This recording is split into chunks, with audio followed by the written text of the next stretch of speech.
ഓം ശ്രീകൃഷ്ണ പരമാത്മനെ നമ. തിരുപ്പാവി പസുരം 28. ഇതിൽ ഗോപികമാർ ഭഗവാനോട് തങ്ങളുടെ അറിവില്ലായ്മയെപ്പറ്റി പറയുകയാണ്.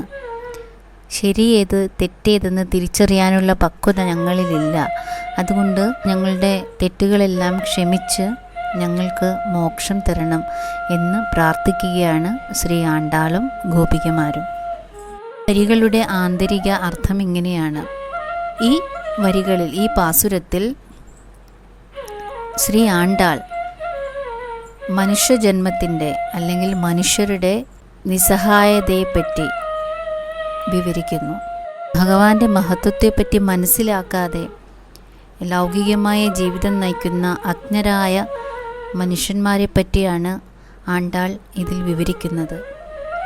നമ്മളെല്ലാവരും തന്നെ ആ ഭഗവാന്റെ പരമാത്മതത്വത്തെ പറ്റി മനസ്സിലാക്കുവാൻ അറിവുള്ളവരല്ല, അല്ലെങ്കിൽ അതിനു വേണ്ടി ശ്രമിക്കുന്നില്ല.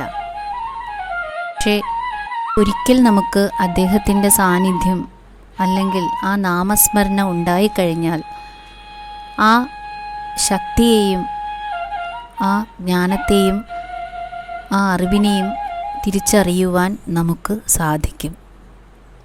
അപ്പോൾ നമ്മൾ നമ്മുടെ എല്ലാ സുഖസൗകര്യങ്ങളും ലൗകിക സുഖങ്ങളും ഉപേക്ഷിച്ച് ഭഗവാനിലേക്ക് ചേരുന്നതായിരിക്കും.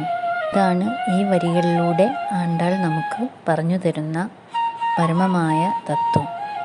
എല്ലാവർക്കും ഭഗവാന്റെ അനുഗ്രഹം ഉണ്ടാകട്ടെ എന്ന് പ്രാർത്ഥിച്ചുകൊണ്ട് തിരുപ്പാവൈ പസുരം 28. கரவைகள் பின் சென்று காணும் சேர்த்து உன்போம் அறிவொன்றுமில்லாட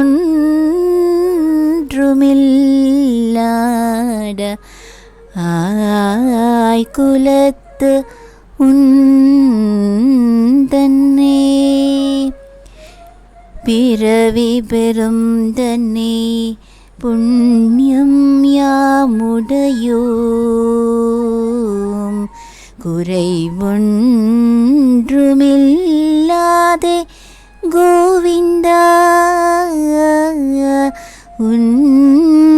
உந்தன்னோடு உறவில் നമുക്കിങ്ങ് ഒഴിക്ക ഒഴിയാതെ അറിയാതെ പിള്ളൈകളോം അൻപിനാൽ ഉന്തന്നെ சிறுபேரழைத்தனவும்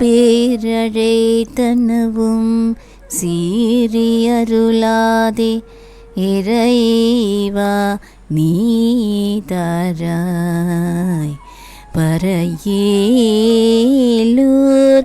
எம்